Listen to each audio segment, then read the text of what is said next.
Bugünkü mövzumuz bədii təfəkkür məşğələsi. Bədii təfəkkür məşğələsi. Gəlin əvvəl bugünə kimi keçdiyimiz aktuallaşdırma mərhələsindən istifadə edək. Bugünə kimi keçdiyimiz məşğələlərin bir adlarını deyək. Fiziki mədəniyyət, sensor mədəniyyət məşğələsi, ətraf aləmlə tanışlıq, nitq inkişafı. Biz dedik ki, ətraf aləmlə tanışlıqda biz nədən danışdıq? Ağaclar, ilim fəsilləri, meyvələr, tərəvəzlər.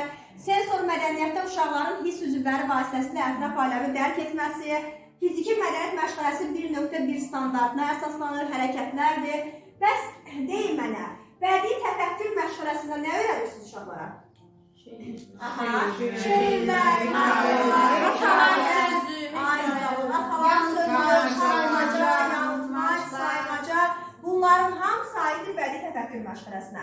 Və onları uşaqlara necə çatdırmalıyıq? İndi bu haqda danışacağıq. Deməli, dramlaşdırma, bir sıra metodlar var, onları qeyd edirəm. Dramlaşdırma, teatrlaşdırma, nəqd etmə, bu eyni zamanda səhnələşdirmə olacaq. Səhnələşdirmə, şəkillərlə göstərmə,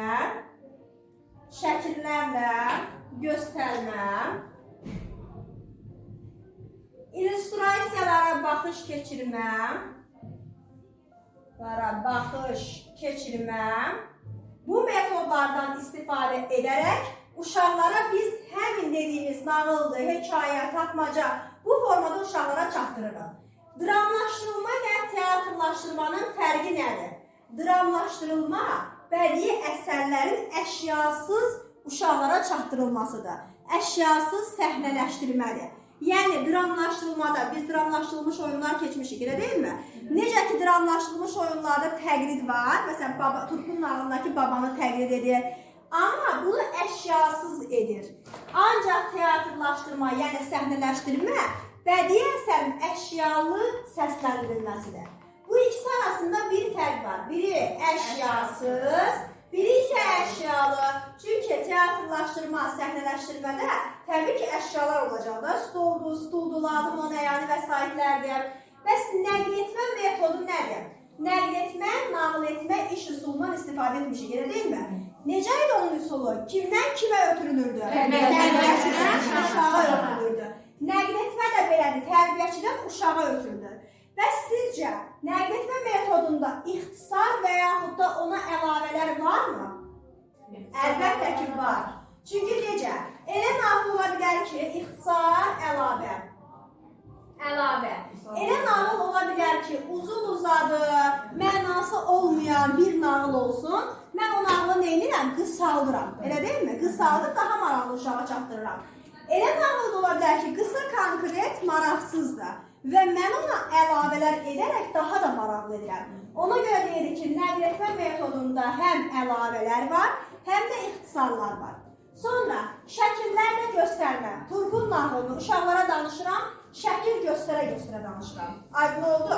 Bu şəkillərlə illüstrasiyadan istifadə etsə, bax, burada sırf şəkil göstərirəm, burada onun özünü gətirə bilərəm. Məsələn, Turpun nağılında turpu gətirirəm, baba geyimində, nənə geyimində, uşaqlara bunu izah edirəm. Amma şəkillərlə göstərmədə yalnız şəkil göstərirəm. Aydın oldu? Sonra, təkcə nağıldır, hekayədir, bununla bitmir də, elə deyilmi bədii təfəkkür? Burada şeirlər olacaq, tapmacalar olacaq, şeirlərin əzbər öyrənilməsi. Gəlin, belə bir sual verim sizə. Bax, məsələn, şeirlərin əzbər öyrənilməsi. Hansı psixi fəaliyyəti uşaqlarda formalaşır?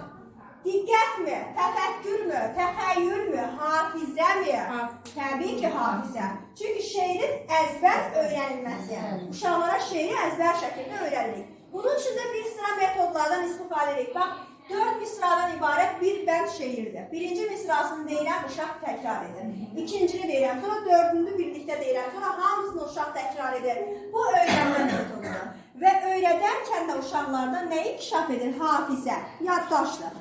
Bəs yaxşı, nağıl seçənlər. Nəyə diqqət edirsiniz müəllimələr? Əsasən necə nağılları seçməyə çalışırsınız? Uşaqlara uyğun. Ay sağ olun. Yəni təkrar nağıllara yer vermirik. Bu həftə məsələn Qoğalın nağılını danışmışamsa, gələn həftə də Qoğalın nağılını danışmıram. Onlar üçün maraqsız olmasın. Və yaxud da uzun uzadı nağıllar seçmirəm. Və yaxud da qısa konkret mənası olmayan nağıl da seçmirəm. Yəni uyğun şəkildə nağıldan istifadə edirəm uşağın meyl marağına. Bəs yaxşı, nağıl danışırsınız və yaxud da hekayə danışırsınız uşaqlar qarşısında. İlk öncə nəyə diqqət edirsiniz? Nəyə diqqət etməliyəm bilirsiniz? Biz diqqəti keçmişik axı. Görüm uşağın diqqəti məndədir. Mən nağıl danışa gedim, uşağın diqqəti mənə deyilsə, nə olar? Bəli, onun jest mimikasına diqqət etməliyəm. Onun hərəkətlərinə diqqət etməliyəm. Elə etməliyəm ki, uşaq mənim jest və mimikamı görsün. Məsələn, üzülürəmsə nağılda, o da bilsin ki, o nağıldakı obrazdakı kim obraz, yəni nəyi təqdim edirsə, o da üzülür.